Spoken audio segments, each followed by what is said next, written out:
विकृत मनोवृत्ती ठेचून काढली पाहिजे असं सुनील तटकरे म्हणतात। पदाधिकाऱ्यांनी अशा मनोवृत्तीपासून लांब राहावं, पक्षात विकृत मनोवृत्तीचे लोक नसावेत असं तटकरेंनी स्पष्टच केलंय। विशेष म्हणजे या सगळ्या संदर्भात आगामी वर्धापन दिनी आपण ठराव मांडणार असल्याचं देखील तटकरे म्हणतात। विकृत मनोवृत्ती ठेचून काढलीच पाहिजे। पोलिसांनी सुद्धा दखल घेऊन त्यांच्यावरती केसेस त्या ठिकाणी नोंदलेल्या आहेत।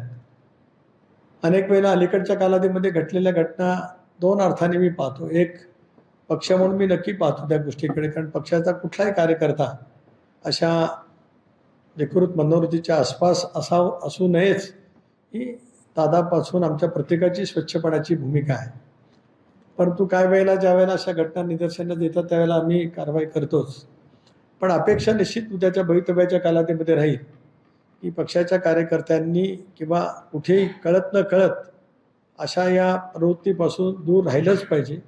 अशापैकी विचार किंवा मांडणी अधिवेशनामध्ये असेल।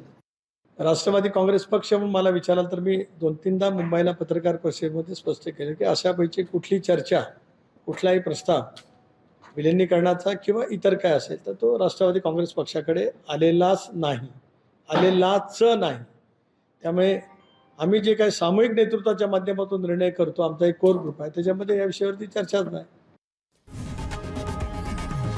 लोकशाही मराठी ऐका, पहा, जागरूक रहा।